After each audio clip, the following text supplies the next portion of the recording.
হাড় কাঁপানো ঠান্ডা আর ঘন কুয়াশায় ঢাকা পড়ছে আমাদের কলাপাড়া শহর।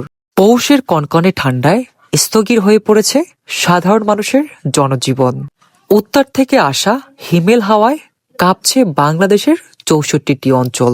প্রচলিত একটি কথা আছে, আমাদের দক্ষিণ অঞ্চলে ঠান্ডা নাকি একটু বেশিই লাগে, বিশেষ করে উপকূলীয় অঞ্চলে।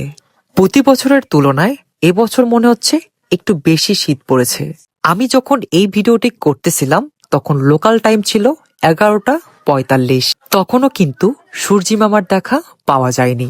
আমাদের কলাপাড়া উপজেলায় সর্বনিম্ন তাপমাত্রা ছিল ১৯৭৩ সালে, যেটা ছিল 7.7 ডিগ্রি সেলসিয়াস জানুয়ারি মাসে।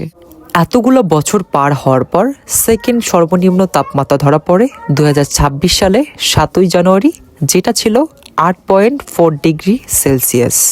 এই কনকনে ঠান্ডায় আমাদের উপজেলার সাধারণ মানুষের বেহাল অবস্থা। প্রতি বছর সরকার বা অন্যান্য অঙ্গ সংগঠন থেকে সাধারণ মানুষের জন্য বস্ত্র বিতরণ হতো, কিন্তু এবছর দেখা গেছে একটু ভিন্নতা। তো সরকার, অঙ্গ সংগঠন এবং রাজনৈতিক দলের কাছে আমার দাবি থাকবে তারা যেন কলাপাড়ার সাধারণ মানুষের পাশে দাঁড়ায়।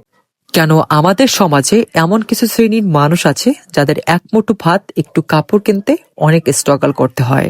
আমার আহ্বান থাকবে, যার যতটুকু আছে তাই দিয়ে একটি গরিব মানুষের পাশে থাকবেন। তো এবছরের শীত কেমন অনুভব করছেন কমেন্ট বক্সে লিখে জানাবেন। আর আমার ভিডিওটি যদি একটু হলেও ভালো লেগে থাকে তাহলে একটি লাইক, একটি শেয়ার, একটি ফলো করে পাশেই থাকবেন। ধন্যবাদ।